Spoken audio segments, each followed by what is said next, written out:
All right, so I didn't plan on doing a second live broadcast, or live stream, but um, well, Ukraine news has been sort of piling up a little bit in the last couple of days, so let's take a look. First up is Tucker Carlson on Zelensky demanding you send your kids to war. Let's take a look. Welcome to Tucker Carlson tonight. Well, it looks like you're going to get a hot war with Russia and China, whether you want one or not. Yesterday morning, an American Reaper drone went down over the Black Sea. We still do not know exactly what happened. We're not going to lie to you. We don't know.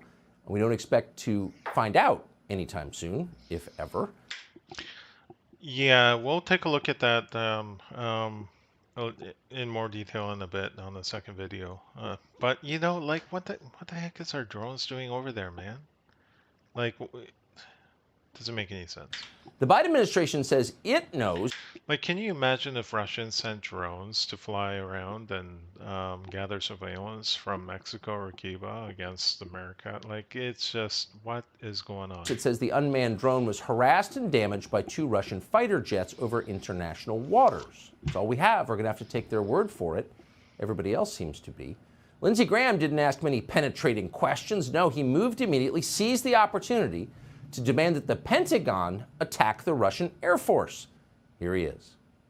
Well, we should hold them accountable and say that if you ever get near another U.S. set flying in international waters, your airplane would be shot down. What? How? Why? How does that make sense as a good policy?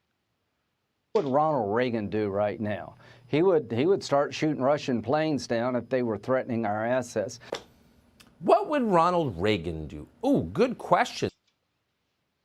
Yeah, no. Look, what if Russians were sending their drones around the coast of, Florida or something? I don't know. Like, what? The problem with American War Machine is that they pretend to think that you're so dumb that you will just ignore the degree to which the American forces are impinging on other people's countries. And you know what? A lot of people are that ignorant. So, I mean, I don't blame them for trying because it's working, I guess.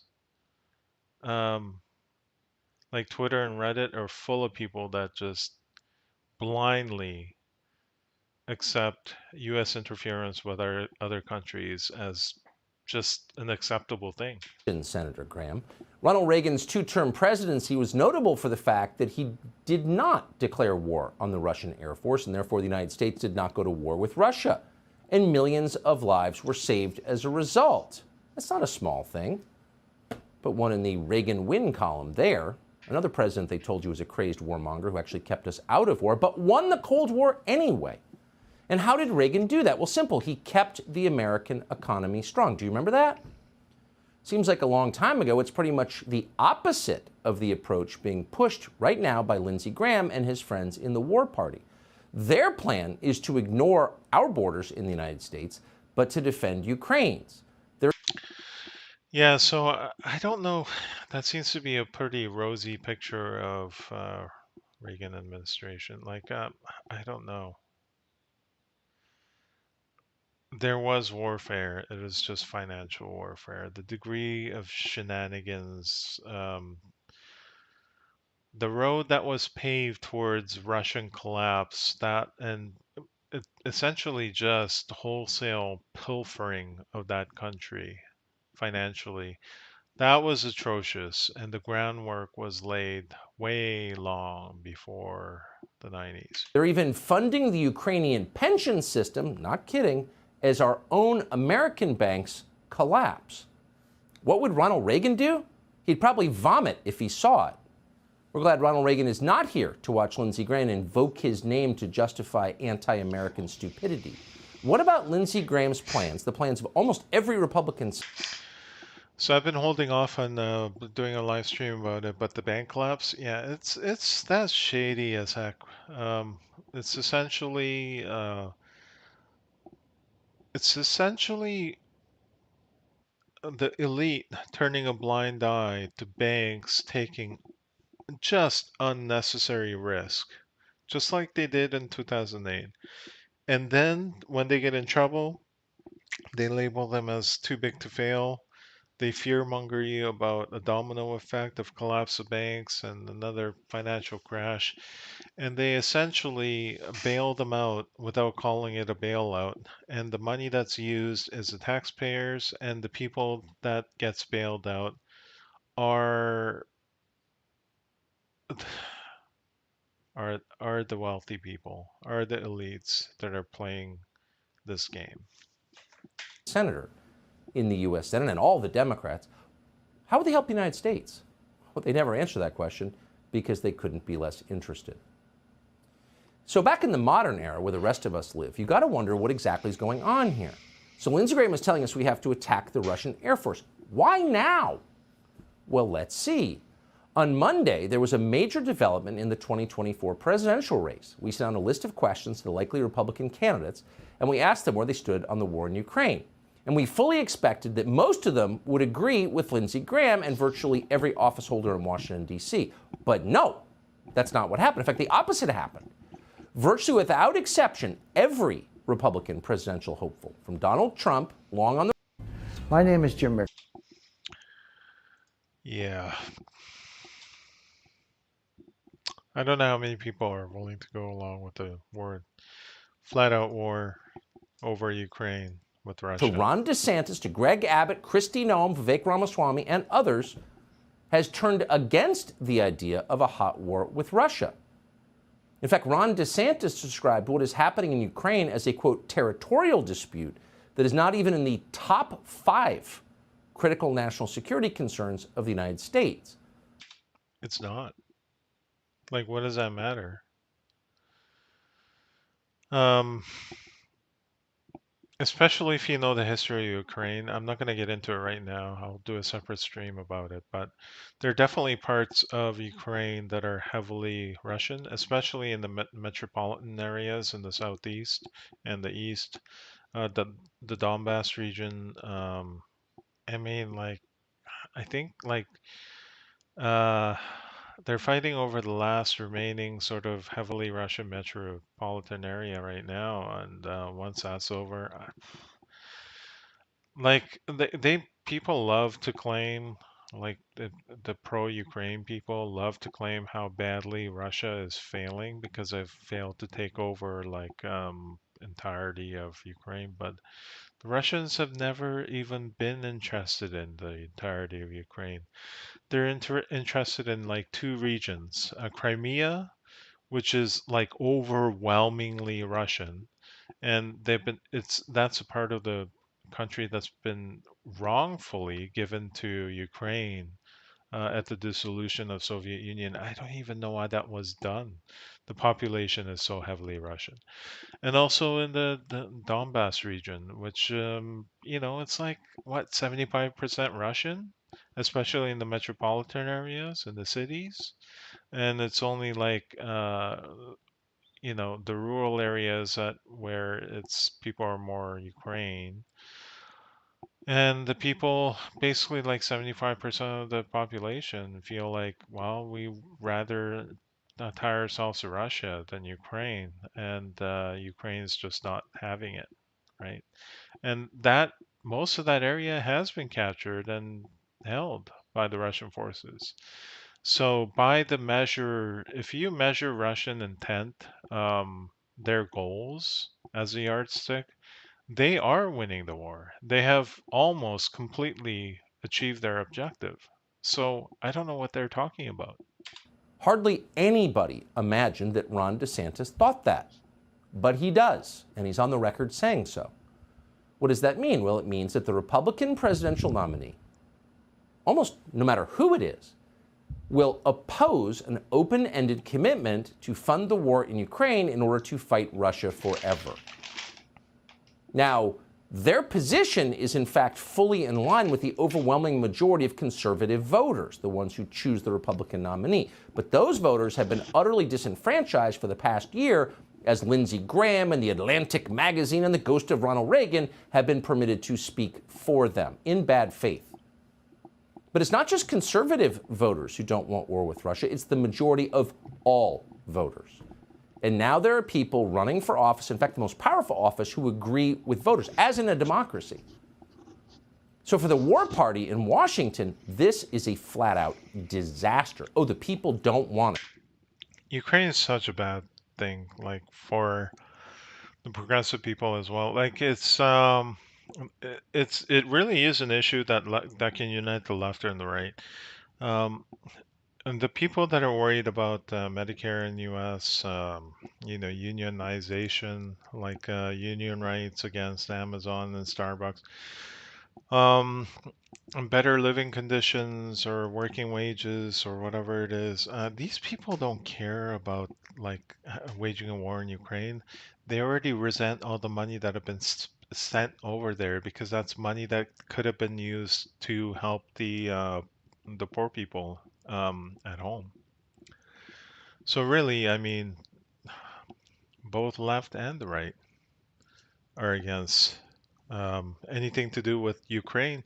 It's only the uniparty of the establishment that are pushing so heavily against it. I don't know how they're going to overcome it. We just spent 2 years lecturing you about democracy, but the bulk of the population and the people they're about to run against Joe Biden oppose it. How can you defend democracy and push a war that the population doesn't want? Oh, you can't. So they're panicking. And the response is really interesting. Instead of responding with arguments or reasons, instead of convincing Americans that war with Russia will benefit them in some way, they're just pushing ahead for that war with Russia. They don't care about Ukraine at all. Ukraine means nothing to them. If it did, they would want to halt the war because apparently more than 100,000 Ukrainians have already died, but they don't care. They're keeping the war going. That's how much they care about Ukraine. Yeah, what they So they're care pushing about us is to war. just, By the way, shooting down Russian jets that don't fire. what they care about is just selling their weapons, man, and probably laundering money that they're sending over there. Probably getting massive kickbacks from the portion of money that they're sending over. On us first is an act of war. It's the definition of an act of war. And of course, Lindsey Graham, steeped in all things military, knows that perfectly well. So we asked Lindsey Graham to come on the show, as we have so many times before, to explain why should we start World War III. He, of course, declined, as he has so many times before. But he doesn't need our help. The rest of the media, everywhere, is foursquare behind him, as always. Here's Jeb Bush's former press secretary. A former Mueller investigator said to me, I think about 18 months ago now, that the next Here come the Warhawks. Russian election interference won't run afoul of any laws. They're that good. They'll just get their signals from which candidates who in questions asked by Tucker Carlson, there are no accidents here, and answered by Ron DeSantis and Donald Trump, it's abundantly clear who Russia would be interested in aiding. So if you disagree with those children, you are committing election interference on behalf of Vladimir Putin. How low could political rhetoric go? Is it even possible to get lower? Well, that seems to be the nadir right there. And then the moron in the seat nods, sage, oh yes, that's exactly right. It's election interference to, as a candidate, take a position that's consistent with what the majority of voters want. Wow, dystopian. And if you answer those questions in ways that Jeb Bush's former press secretary doesn't like, you're a disloyal American. Here's more from MSNBC. DeSantis wants to appease Putin, calling the brutal invasion of Ukraine nothing more than a territorial dispute. It's the latest sign that the party of DeSantis, Trump, and Tucker is seriously out of touch with the views of most Americans. Ron DeSantis, who is parroting Vladimir Putin and Kremlin talking points by calling Russia's invasion. Yeah, so this is a sign that people who have no rational argument. It's just like a ad hominem attack by association. Of Ukraine, a quote. It's like a fallacy sandwich, fallacy on fallacy on fallacy. Territorial dispute. Trump and DeSantis coming out with anti-Ukraine positions, pro-Russia positions, in effect. The two Republican frontrunners basically want to run away from Zelensky in Ukraine and into Putin's arms. The anti-woke guy, Ron DeSantis, his ideal is Putin's Russia, where there are no gay people, where there are no women in power, where they're all Christians. That's how he wants to see the world. So you just wind up in this world where you get moral lectures from former political consultants like Stuart Stevens, not well situated for moral lectures, because you don't want the Third World War, because you have children or grandchildren, because your own country is in deep trouble, your economy's falling apart, so you're not all in on World War III against Russia and China, and you get a moral lecture from these people? Right, okay. It's like getting a moral lecture from the banks.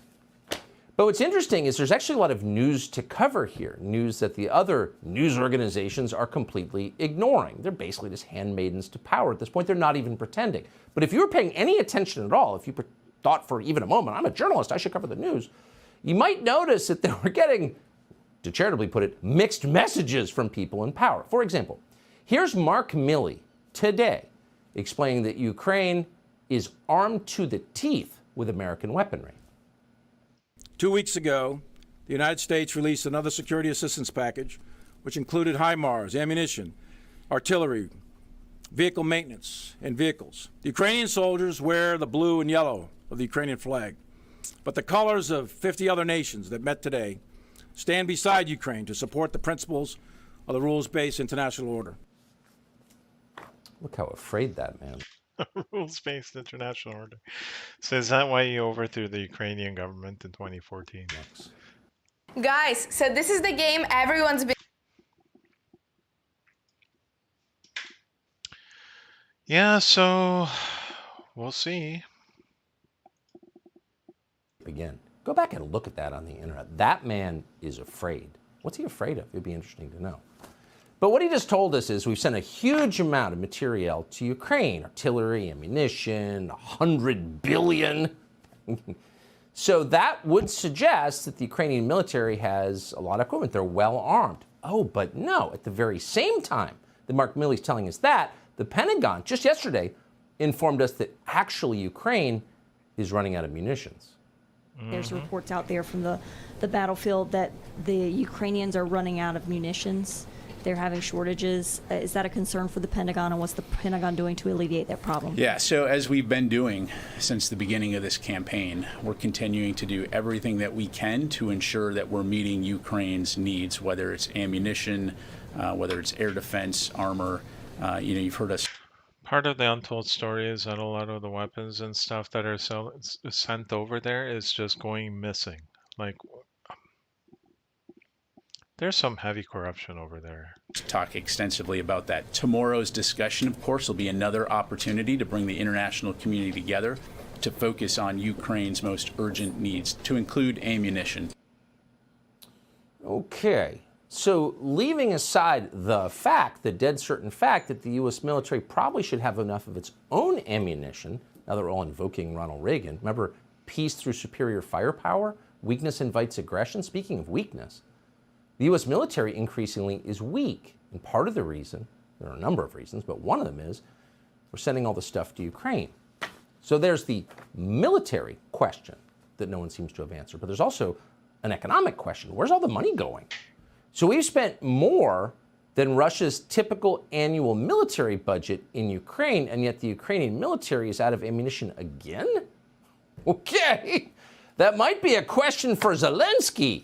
Where's all the money going? You're on the phone with BlackRock all day. Where's all the money going? People are getting very rich. You can't have an audit, because if you want an audit of where your money is going into the most corrupt country in Europe, you're a tool of Putin. The media, by the way, isn't mad about the fact our money appears to be disappearing into this sinkhole of corruption called Ukraine, or being used to close Christian. Yeah, so zero accountability of what's happening with the money or the military equipment. Churches. No. They're mad because the House Speaker, Kevin McCarthy, hasn't rushed to kiss the ring of Zelensky. Watch.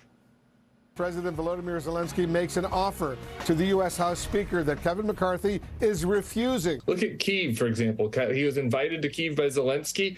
Any other Speaker of the House would have obviously gone there to show solidarity with our ally. This is all completely... Why? Kevin McCarthy kind of pandering to the extreme wing of his party. What is your reaction to Kevin McCarthy refusing President Zelensky's invitation to come to Ukraine or discuss with him directly aid to Ukraine? I don't know what kind of single-celled creature Kevin McCarthy is more like. It's an amoeba or it's a paramecium. He is letting down the United States. I understand Kevin McCarthy, again, is playing to his isolationist America first, which is actually not America first. It's actually America last on the world stage.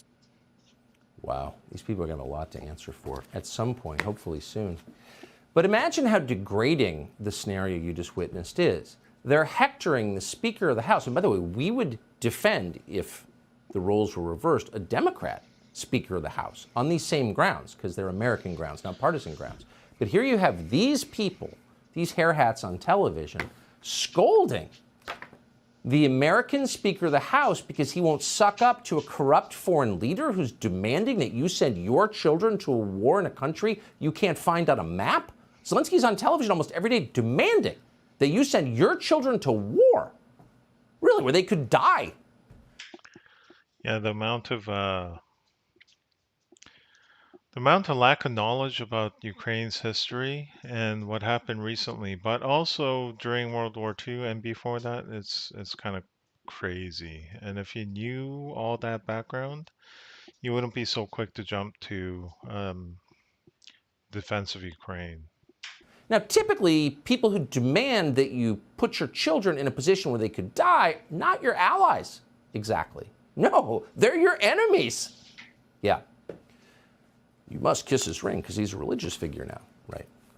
But as they were yapping about all of that, they missed, well, some other things that were going on in the United States. Like, for example, the collapse of our economy.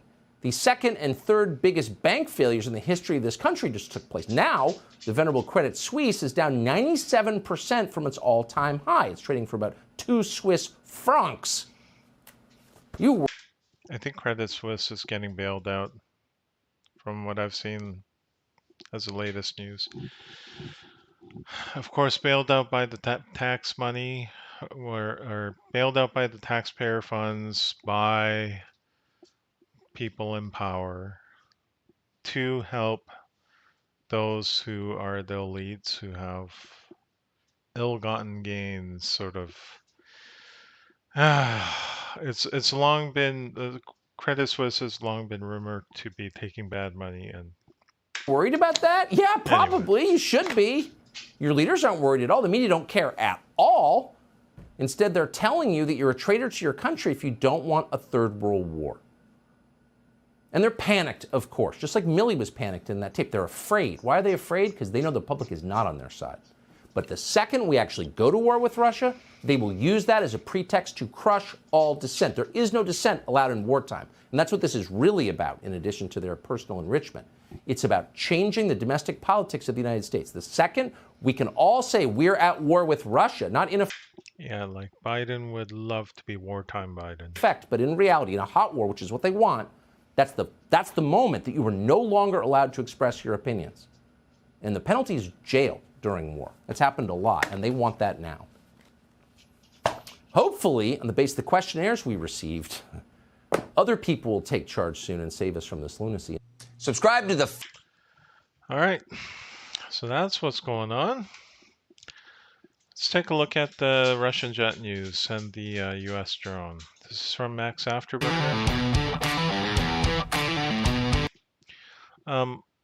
I like his content because he's a former fighter pilot, and he actually knows what he's talking about on this kind of topic. So unlike a lot of people that are just kind of guessing in the news, so I like to hear him out. Let's check it out. Into your MQ-9. Too many shots of vodka. Sorry about that. Won't happen again.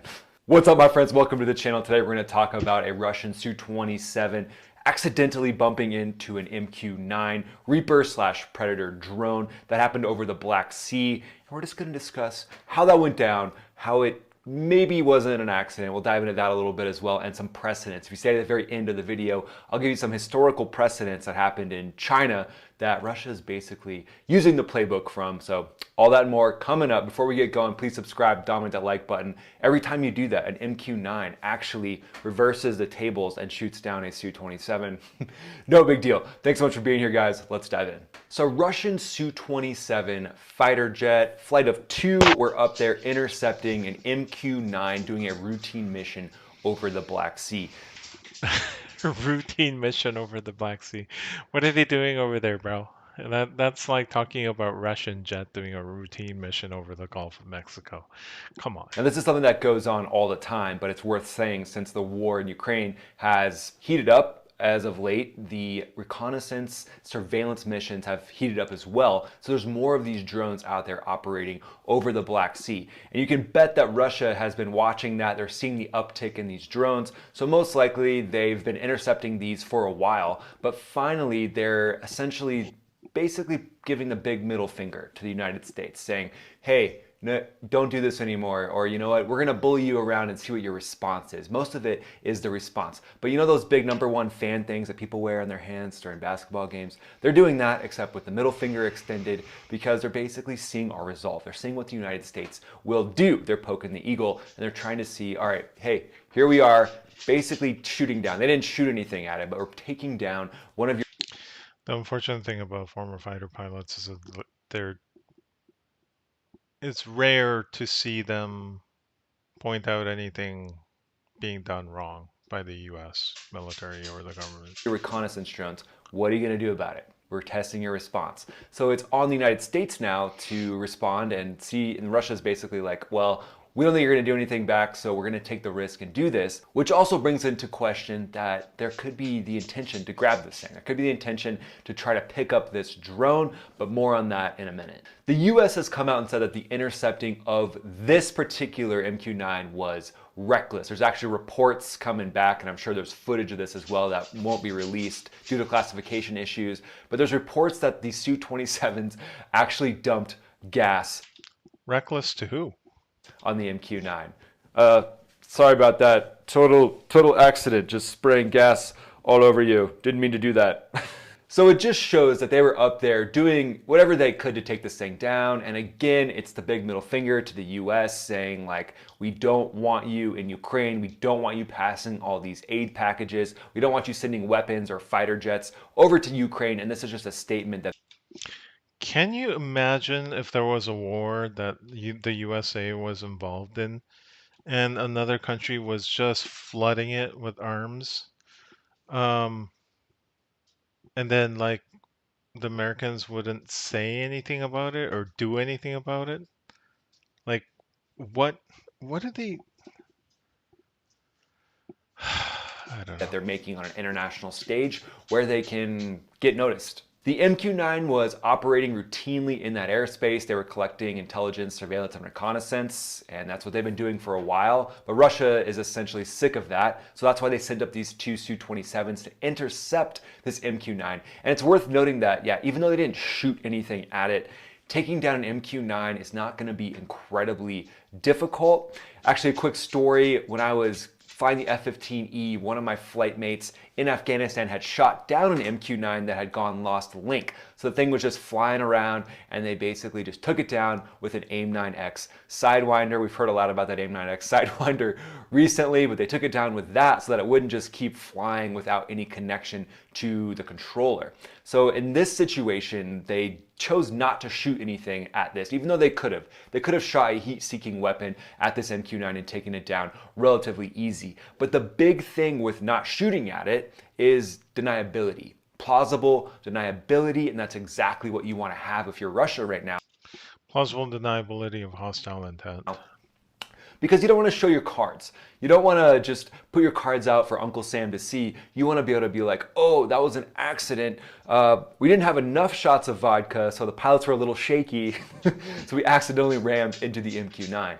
So when it comes to plausible deniability, shooting a weapon would totally remove all of that, right? So if they shot a heat-seeking weapon or the gun at this MQ-9, then it's obviously just an international incident, and who knows what the response would be, but maybe it would be a little more severe than having the deniability of, oh yeah, we accidentally just bumped into this thing as we were doing a rejoin on it. Now don't get me wrong, there's footage out there of crazy Russian rejoins that are reckless and unsafe. Again, they probably didn't have enough shots of vodka during those flights.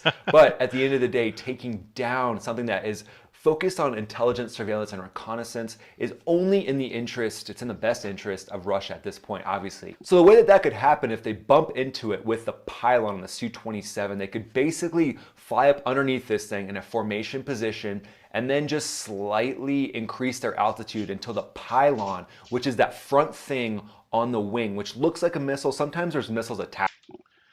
Like, what's the flight speed of the drone? Like, I have no background knowledge of this at all, but can they fly in formation between a propeller-powered drone and a jet fighter? I don't know. Attached to them, but not all the time. They're just a pylon that missiles can be attached to. Now that's not going to hurt any of the flight characteristics of the aircraft. Like if that thing gets ripped off, ask me how I know that. May have happened to the Thunderbirds a few times with F-16s that accidentally bumped into each other during maneuvers, but that missile rail isn't really structurally attached to something that's going to rip the wing off or something like that. That missile rail itself is going to fly off and that's going to be gone. See ya! But the wing itself is not going to be incredibly damaged, maybe a few scratches here and there. They're relaying information on their position. Maybe there's a ship out there that can pick this thing up so that Russia can get data from this thing. But at the end of the day, all that they would need to do is just increase their altitude from underneath this with their wing, with that pylon just behind that propeller, and then just push forward slightly until that pylon hits the propeller, and then that's going to take down that MQ-9. They could have used the front of the jet as well, which is going to damage the pitot tube. That's going to be a lot more damage to the Su-27. And it was confirmed that the Su-27 that bumped into that MQ-9 did land afterwards. And it's not clear yet whether the MQ-9 was completely disabled by getting hit by that Su-27 or if the Pentagon just decided to take it down over an area where the Russians couldn't get to it, because maybe if the thing was still gliding or still continuing to produce a little bit of power, then it might glide into areas where then Russia could definitely get their hands on it. So the Pentagon at that point is making a decision. They're making a gut check call. Should we just take this thing down where it's at right now? And the US is saying, look, this was an international airspace. We don't need to check and confirm with you to fly out here. But Russia is just kind of being like, oh, well, we're not sure what happened. No big deal. I mean, didn't mean to bump into you. Quick highlight on those Reapers. They've got a ton of communications equipment inside of them. They can actually be armed as well. They can fly up to 50,000 feet. They're relatively slow moving, fly distances of up to 1,100 miles, so they're a super capable platform. And then Moscow is going to put out a release, and they're going to say, as a result of sharp maneuvering, the MQ-9 unmanned aerial vehicle went into an uncontrolled flight with a loss of altitude and collided with the water's surface. That's from the Russian Defense Ministry. And of course, they're going to say that. They're going to say the thing just spiraled out of control. It just happened to spiral out of control when the Su-27s were there to watch it happen. So you make it to the end of the video, guys. Now we're going to talk about some historical precedents, and that is going to be with a P-3 that was taken down in China. It was actually taken down around the Henan Islands in China. Now the P-3 at the time was one of the most advanced sensor aircraft, and you can bet that China knew that. The P-3 is... Okay, enough of that. Interesting. So basically, a Russian jet sort of dumped fuel on the UAV and eventually took it down. Maybe? And he has one theory of how it was done, just with the missile mount. Just stick it in the propeller. I guess, but nobody really has any confirmed thing, I guess. But it's interesting hearing that that's how he would do it, I guess, if he was in SU. All right. A free champion is waiting for. So next up is basically a status update on the reincarnation war, with Colonel Tony Shaffer. So let's take a look at that. A great show today. I have with me Lieutenant Colonel And this Tony is on Shaffer, Stephen Gardner's and channel. we are going to be going over the truth that the mainstream media is not sharing with us in regards to Vladimir Putin, the Russian army, the Ukraine army, Zelensky, and much more. Thank you, Colonel, so much for being on today's show. Stephen. The current narrative is that Ukraine is like killing it.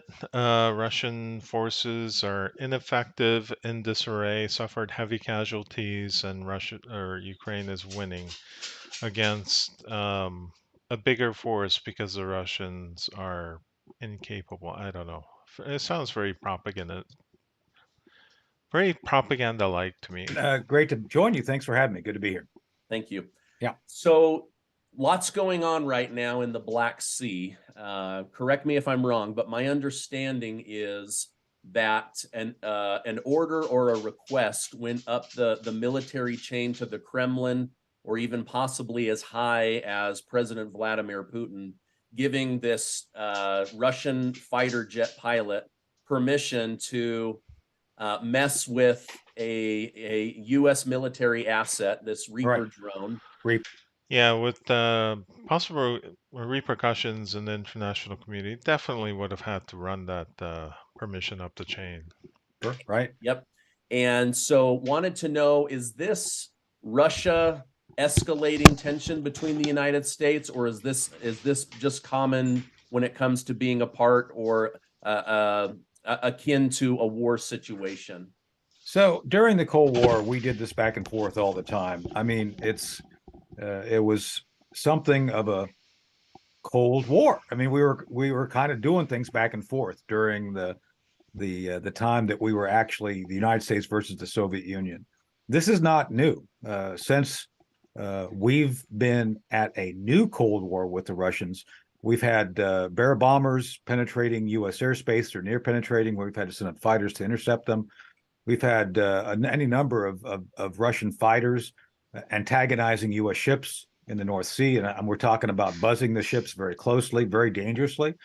And so, I'm sure it went to Putin, but I don't think they think much more of it than anything else they're doing right now regarding just reminding the United States that they're not happy with us supporting Ukraine, and they're not. I think it's interesting that they decided to dump some fuel on the drone first. That's to me the symbol of a dog raising its leg on a fire hydrant. They did that purposely. It was it was what it was. Come on, and it is what it is. And so I think the American public needs to understand that, first off, that they wouldn't be doing this if they were losing. The Russians are not losing. The Russians are confident in what's going on, and this is just a little toss of the hat saying, "Yeah, we're doing well. Here you go." And look, I'm not pro-Russian. Don't be taking my comments as thinking that this is all good for the Russians. I'm simply explaining the behavior for what it is. And Putin's a thug. Putin has murdered reporters personally, as in like he killed the woman in an elevator in Moscow. So he's not a good guy. And don't be thinking that somehow I'm supportive of what they're doing. I'm simply putting in context what they did and why they did it yesterday. Yeah, no, I hear you. If I tell the truth about the strength of the Russian army, I get called a Putin sympathizer. Me too. If I talk about Ukraine, they tell me I support Nazis. So I'm just trying to get to the truth. I'm completely ambivalent to both sides. Absolutely. Yes. Okay, so this is common with war. This is not anything that they're doing any extra escalation on. No. Okay. So I don't think they saw this as it's clearly meant to send a message, but it's not escalatory at all. So okay, so this is like wild animals marking their territory, saying back off. Literally, Okay. That's what it is. Yeah. Okay. Yeah. Now here's where it gets a little bit scary. Is this morning Senator Lindsey Graham of South Carolina went on the news and said that we need to take this very serious. This is a threat against the U.S. military. Of course, Lindsey Graham's going to say that. And he's going to hang on to any excuse to escalate the thing as much as possible, because that's where the profits would be in the war machine. And that we need to start shooting down Putin's warplanes in international waters in order to send a clear signal to the Kremlin that the United States is dominant in this war. What are your thoughts on that? So Lindsey's a neocon, and I'm not a neocon, and the neocons, like he and others, are always trying to get us into a shooting war. His comments are insane, literally insane. No rational person would start saying that we need to shoot down Russian airplanes in international airspace. Yep. And be able to keep a straight face. That is literally escalatory and would get us into a real shooting war with Russia. One which, by the way, Stephen, we're not ready to take on. And let me qualify my comment first. We've depleted our global stocks of all material that we need for a war against Russia by giving it to Ukraine. By the USIS, SI, I'm trying. We couldn't even get out of. We couldn't even get out of Afghanistan without an embarrassment. How's the U.S. military supposed to do fare against the Russian military? Trying to think of the name. The Strategic Institute for International Studies, SI. I always get their acronym wrong, but they've done a study recently that said it's going to take us years to reacquire the needed stocks of weaponry to be prepared to fight a near peer. So we're not ready. Secondly, okay, Lindsay, we get into a war, then what? What are we going to do? What's the objectives for it? And this is the other thing I always get upset with politicians over. They want to get us involved militarily and then have no idea what the end game is supposed to be. That's not the way we're supposed to fight. Sun Tzu has a saying, I used it on Judge Napolitano's show yesterday: tactics without strategy is the noise before defeat. So Lindsay is talking about a tactic without any understanding of strategy. Clearly, he should have spent more time actually studying strategy than law, since he was a military JAG. Just saying, military lawyers aren't the best for strategy. They're great at saying no, or apparently getting us into war without understanding what does that mean. Tony Zinni, who is not a conservative, once instructed me, told me a story how he used to get called into the office. Tony Zinni was commander of Central Command under Bill Clinton, and he would always get called in. He told me the story once how there would be disagreements on something, and I think there were 6 of. So basically, tactics without strategy. That was the story of Iraq. That was the story of Afghanistan. It's just, what was the end game? They had no idea. Events where Clinton wanted Zinni to do something and Zinni didn't want to do it. So sure enough, they basically had Zinni would have to fly up on his airplane, go see the president, and they talk. And Clinton would say, "Can you do this militarily?" It's like, yeah, I can do that militarily. And then what? What are you going to do after that? What's the plan?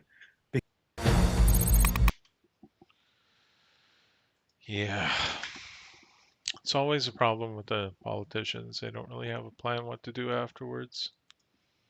Where things come unravel. So Lindsey Graham, again, being fastidious at best, idiotic at worst, is saying something that he has no understanding of the consequences of what of the policy he's. I don't think he means it. I don't think he understands. I don't think he expects what he's recommending to be carried out. He's just virtue signaling to be on the Ukraine side. Trying to put forth. That's how dangerous it is. So I'm sorry if my answer offended anyone in your audience, but that's the truth. Yeah, no, that's why I have different people with different backgrounds on. It's because, again, I'm just trying to get to the truth here. Now, I'm sure that you're familiar with Scott Ritter, former UN weapons. I am. I don't know Scott, but I know who he is. Yes. Okay. And I know that you know who Colonel Douglas McGregor is. I'd love. Doug and I agree on most things about 80% of the time. I love Doug. Okay. So I respect him immensely by the fact his well, I don't always agree with what he says. I know his intellectual rigor is immense, and that he's put a great deal of thought into it. And I paid. I'll be taking a look at some videos by Scott Ritter and Douglas McGregor pretty soon. Great attention to what he says. Great. So both of them believe that this battle that's going on in Bakhmut is really important for both sides. Ukraine to symbolically show that they can hold this area and block the Russian Federation army from making their way further west. Right. On the same token, on the Russian side, now there's so much media attention for the Wagner Group and the Russian Federation army to take down this area is big. What are your thoughts? And it's one of the only areas left that are heavily Russian population. I would say if they take that area, they might as well consider their objectives met. Thoughts on the importance of this battle? So I think everybody needs to take a step back and remember how the battle was portrayed. About 6 months ago, this was a meeting engagement where the Ukrainians were going to win. That was the big thing. Oh, yes, we're all set to win. And they haven't, and they're not. Because when you just simply look at the number of forces involved, the Russians have an order of magnitude forces more available. I mean, this is simply a numbers game, and I'm appalled by the media types in the West and politicians like Lindsey Graham ignoring the facts for what they are. They cheerlead for the Ukrainians. Politicians tend to have this attitude that they can just throw money at a problem and it'll solve itself. The problem with war is that you actually have to have people operating the equipment that the money buys.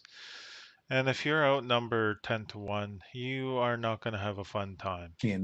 And I don't think that's helpful. That's not helpful to the Ukrainians. It's not helpful to the American public to understand what's going on.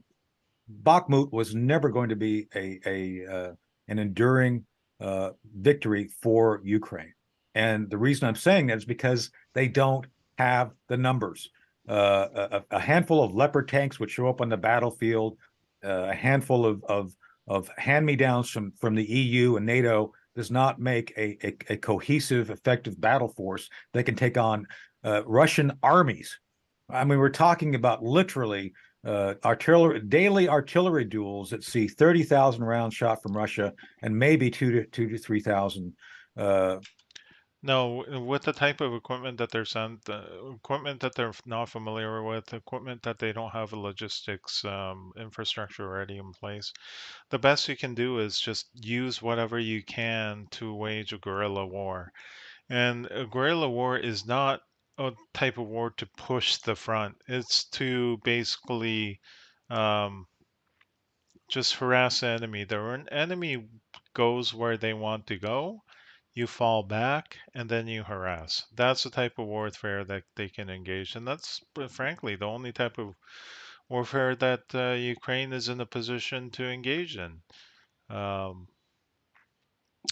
Make the losses unacceptable. That's all they can hope for. It's the same type of warfare that the Vietnamese would have waged. It's the same type of warfare that Afghans would have waged. It's make it costly, but that's about it. In return from Ukraine. It just doesn't make sense. And this is what drives me nuts because no one's reported accurately. I've been in the media talking about this. I was on a while back on an Arab TV station. I can't remember which one. And a British intelligence officer was saying, Bakhmut means nothing. It's like Bakhmut means a great deal because it was first portrayed as a major hub of transportation. And now the Western media is saying, it's no big deal. It's like it means something. And at this point, it means essentially a victory during the third quarter of a football game. And I'm stealing Doug McGregor's analogy here, but Doug is correct. This is kind of the third quarter of a big football game. And the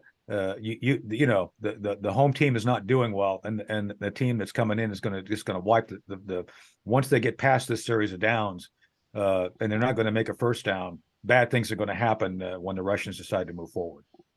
Okay, so Jesus is famous for saying, "What great general doesn't count the cost of war before moving forward?" So basically, you're saying when it comes to bullets and bodies, the Russian army, the Wagner group, they just simply have the math and the numbers on their side? They have the math and numbers, and they have the motivation and technical competence to do it. None of that exists on the Ukrainian side. Again, I don't mean to diminish the value and sacrifice and bravery of the Ukrainian soldier. Yeah, like what would the Ukrainians be fighting for? It'd be like land? Like it's probably not for the population because population is majority Russian. So what's the motivation for? They are outmotivated. Male, female, young and old, they've been doing an amazing job, but they are under trained, way under trained. They are under resourced. They have a lack of adequate tactical leadership that is not tied into a strategic plan. There is just I'm looking at the raw numbers. I'm looking at the facts, which I know is often inconvenient to our politicians and the media, but the facts simply tell me that the Ukrainians will not prevail in the fight for Bakhmut, nor will they prevail in the long term sustainment of the war without outside, as in U.S. or NATO addition of ground forces. It's just not in the cards. So it is what it is. So from a strategy point, then would it make sense for them to then fall back, regroup, dig in, give a couple of days of building up artillery and ammunition, and then holding their ground again so Russia can't continue west? Or I think even go ahead. I don't think they can do that. No, they can't. Even defense requires some coordination. Okay, I'll revise that. They can fall back, but if eventually they'll fall back enough that they've basically given Russia everything it wanted in the first place. At that point, there's no reason for Russia to push the fight. At that point, Ukraine's just sitting there without a reason to get more funding from the international community. And just sitting there and it's like hoping to take back the area sometime, but completely unable to do so, no matter how much equipment you throw at them. So badly attrited their forces and resources, they can't even do that. Because right now, Zelensky continues to throw uselessly, I might add, forces into the cauldron at Bakhmut. So those forces, which could actually be used for a fallback and second line, don't exist. I think once they are.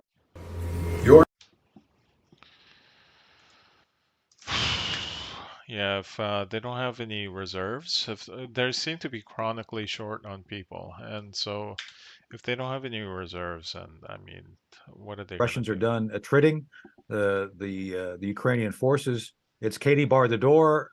They've got a free run to the Dnieper River. There's just virtually nothing that's going to be able to stop them. Again, without outside interference or addition. I think that's what's going on right now. I think Biden wants to get us into the war because he wants us to be seen as a FDR type. And really, the only reason why the Russians would be like making it for the river is just to make it costly for Ukraine to not submit to their demands.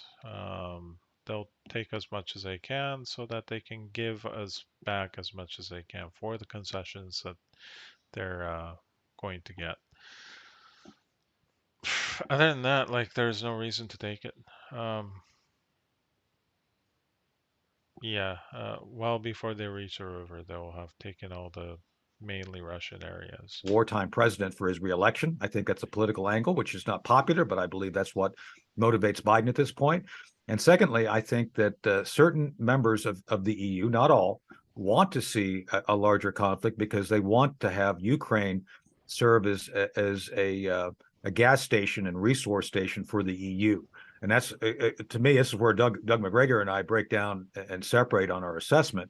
I think this is all about resources. This is all about resources for the EU. That's why EU is so devoted and wanting to have Zelensky fight this battle. They want the gas, oil, and rare earths that are contained in EU.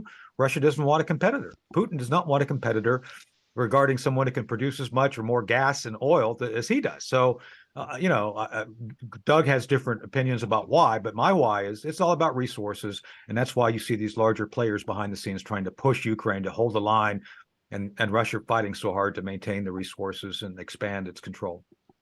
Yeah, he told me off camera, offline, that a lot of this has to do with countries' interests. Of course.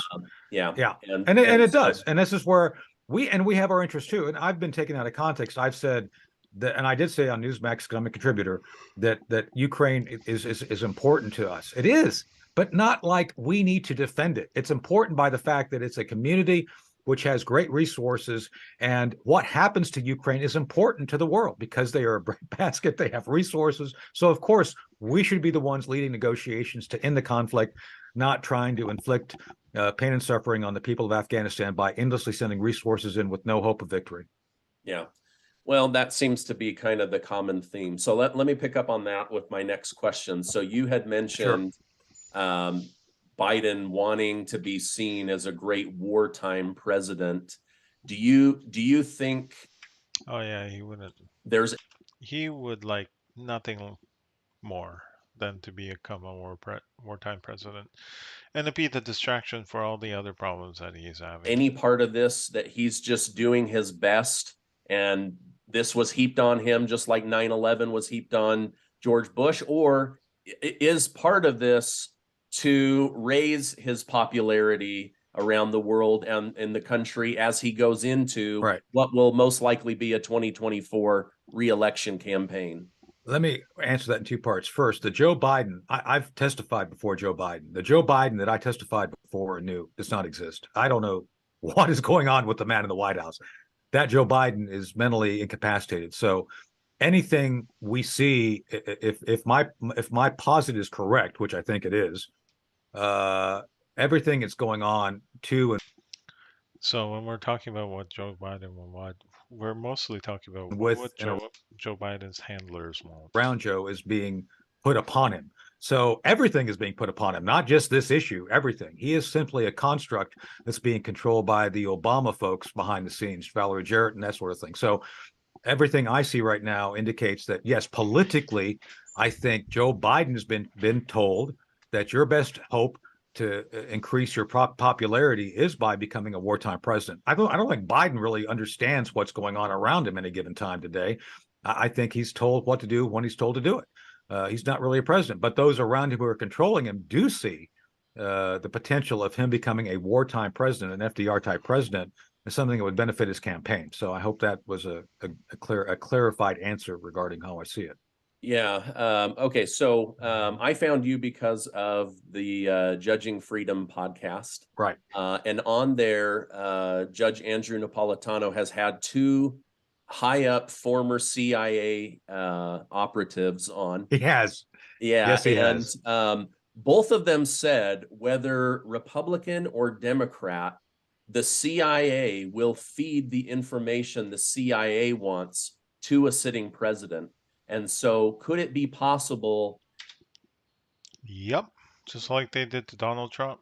That just like with inflation and the conditions here in the US economy, that President Biden is being fed false information that we are in fact winning, that Ukraine has a chance at winning. Is he maybe being fed a narrative even as a sitting president? I'll go one step further to say yes, and so is probably DOD. We probably don't have time to go through the intricacies of the intelligence community, but both DOD and CIA feed information to the president. And in this case, I think both streams are saying the same thing, that we're winning. And I know how the CIA intelligence system works because I'm a CIA trained military case officer. I've been embedded with CIA. I actually ran an operation that was briefed when Jim Woolsey was director of CIA. One of my operations was briefed to President Clinton. I was number 4 of the top 5. I was running it. It was completely black. It was off the books. We didn't acknowledge it. It was an Army operation hidden within CIA channels. So I know how the system works. And I know from my experience, Stephen, that CIA will always brief what CIA believes is in CIA's interest. It has nothing to do with the truth. It has nothing to do with national security. CIA has become an entity unto itself that answers only to itself. And CIA is going to do what it thinks it needs to do to sustain itself. So if they believe CIA has been that way for a long, long time. It's like an entity. It's they have a series of leaders who embrace this. If CIA believes it's in their interest to lie and tell the president what the president wants, they think the president wants to hear, they're going to do that. They do it often. And I would agree that accurately represented what's going on to the judge and to you. So this newly discovered dangerous parasite is responsible. All right. Well, maybe on our next show, we'll go a little bit deeper into the intricacies because I think people find this stuff pretty fascinating. Now, one last question. Sure. Scott Ritter mentioned that Zelensky is still alive and the acting president because Putin is allowing it.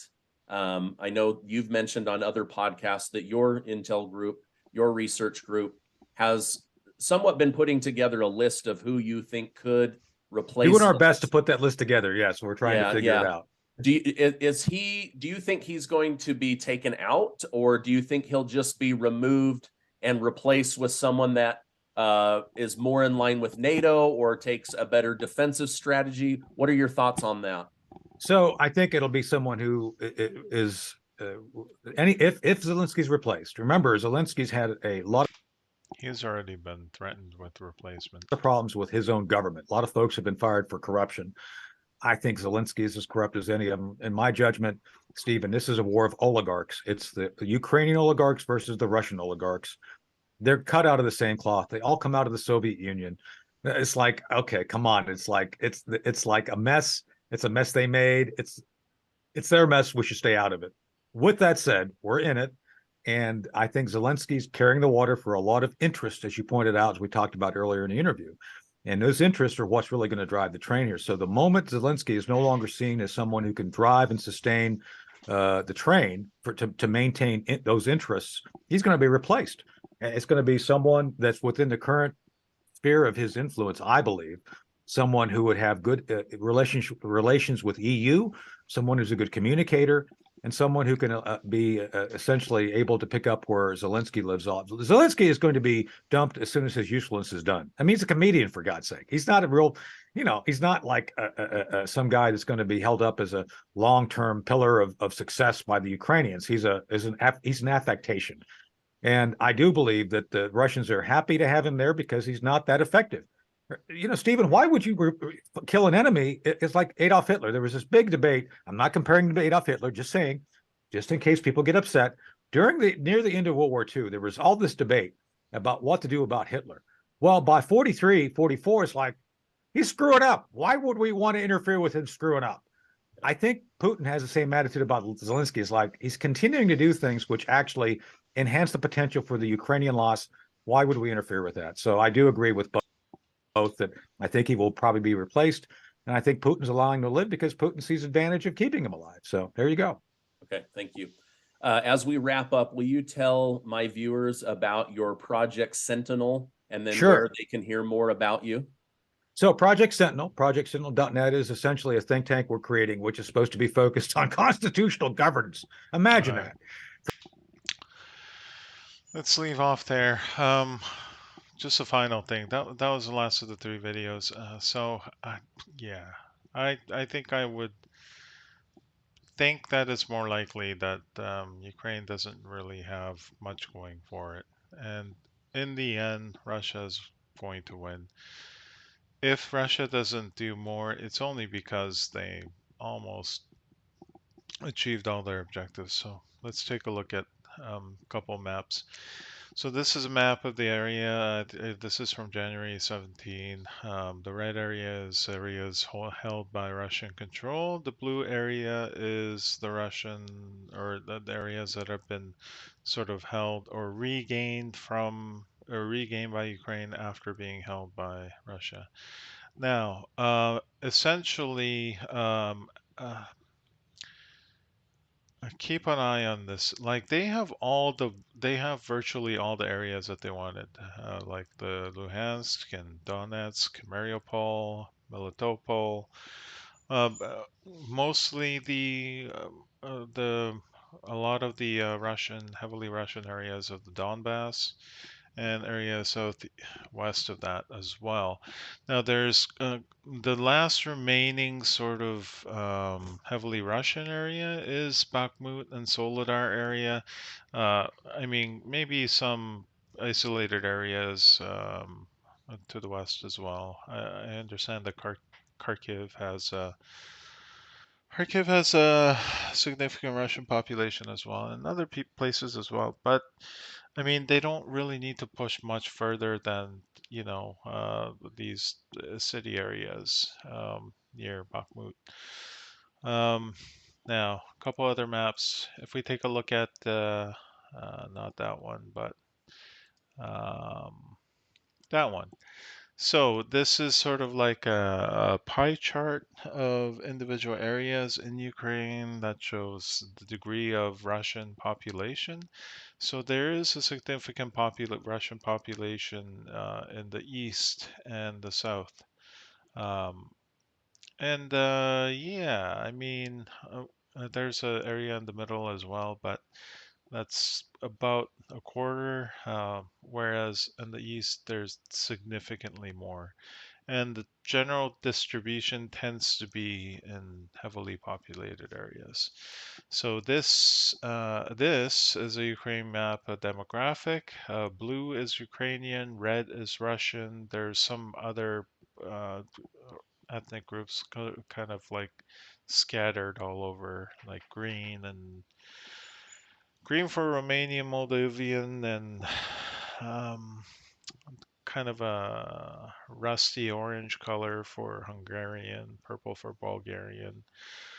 About a big mix, sort of in the along the border, in the west and the south. But the the keynote areas to note are areas like this, like just the red areas, heavily Russian.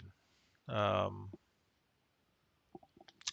I mean, they have most of that. They have most of that. And they just need to capture a few metropolitan areas, like city areas, and that's about all they need. So, and also notice that if you take a look at the heavily Russian areas, they also match up with high population density areas, so areas that are shown in black, population density of greater than 1,000 per square kilometer. Those tend to be the Russian areas. Um, if we go back to this map, really, like, there's some scattered areas, but really, Russia has control of most of the areas that would have wanted in the first place. The most of the mostly Russian areas. I know there are other surrounding areas, but I don't know if they're gonna like how much effort would they put into taking those. Why would they need to, right? Essentially, they just need to hold on to most of Donbass, maybe Melitopol, and then Crimea. And as long as they can do that without too much losses, and they've obtained their objective. So there's a lot of talk about how Ukraine is winning, and it's just a matter of time that Russia is disorganized and they're falling apart and they're going to end up leaving. Well, that's more propaganda and wishful thinking. Um, they like to use the fact that it's like Russia failed to take most of the West Ukraine. Well, they don't want it. It's not a Russian population. I mean, I'm sure they'll take it as leverage if they can do it easily with, without spending too much on the supply lines. If they can take it easily, I'm sure they'll take it so that they can give it back for concessions on the east. But if we're strictly speaking about taking areas that they need to protect the mostly Russian population in those regions, well, they're almost there. They're pretty much already there with that, even as of January. So I don't know. Why would they need to do more kind of thing? I think they're on the cusp of reaching their objective. Ukraine is sort of desperately failing on hanging on to those areas that they don't really have too much motivations for hanging on to because, well, you know, they're mostly Russian. So why would they be why would they be fighting so hard to get that back kind of thing? So other than you know, international pressure and pressure from internal groups, like perhaps the ultranationalists. Anyway, that's all I have for now. I'm sure there will be more news on the Ukraine. I look forward to making more videos about, thoughts by Scott and other commentators on the Ukraine-Russian conflict that who are not towing this Ukraine is winning unrealistic party line kind of thing.